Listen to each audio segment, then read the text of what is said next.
Welcome to CBS This Morning. You know, Rod Rosenstein was probably standing there thinking, if I move a muscle, the late night comedians are going to talk about me. And no, I was going to say I don't know him, never met him, but he didn't look like he wanted to be there. No, it's like when you try not to say anything, but you say everything. Yeah, exactly, Anthony. Exactly right. And I'm going to start by saying this, which is Anthony Mason is here because Norah O'Donnell is off.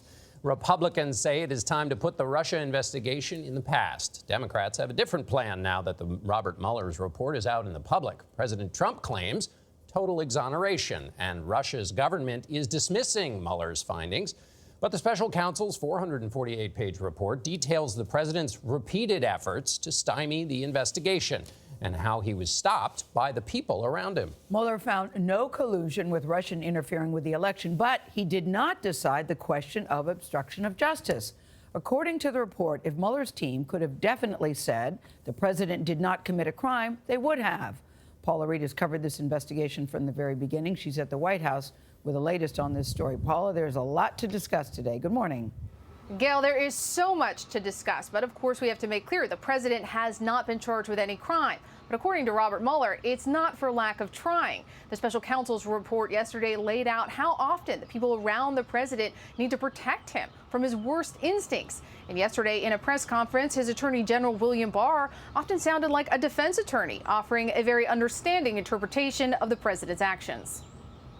In May 2017, President Trump slumped in his chair in the Oval Office and said Robert Mueller would be the end of his presidency, according to the special counsel's blockbuster report. Mueller describes for the first time an angry president reacting to the appointment of a special counsel. "I'm effed," he told his then Attorney General Jeff Sessions, who had just relayed the news. "This is the worst thing that has ever happened to me." But yesterday, the president declared victory over the investigation's findings. I'm having a good day, too. It was called No Collusion, No Obstruction. But that's not exactly what the report said. Mueller concluded the president did not coordinate with Russia's efforts to interfere in the 2016 election. I have one of the great memories of all time. Though Mr. Trump's written answers surrounding Russia were considered inadequate. In nearly 36 instances, the president said he could not remember events. Mueller's account details roughly 2 years of chaos in which Mr. Trump struggled to respond to the Russia investigation and cites 10 episodes that could possibly constitute obstruction. In one example, the report states that in June 2017, the president called former White House counsel Don McGahn at least twice and told him to have the special counsel fired. McGahn recalled feeling trapped because he did not plan to follow the president's directive, but did not know what he would say the next time the president called.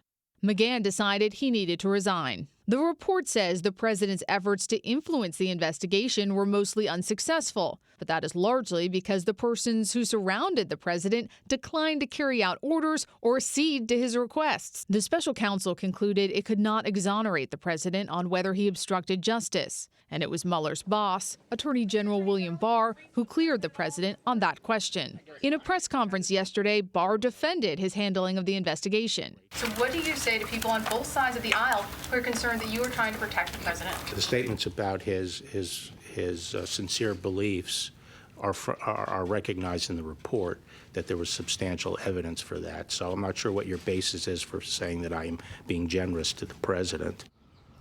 The report revealed prosecutors are pursuing 14 other matters referred by the special counsel. Only 2 of those are known to the public, the investigation of Michael Cohen, as well as a separate investigation into a former Obama administration official. But those 12 other mystery investigations ensure that even though this report has been submitted, Mueller's shadow will continue to loom large over this White House. Anthony? Paula, thanks.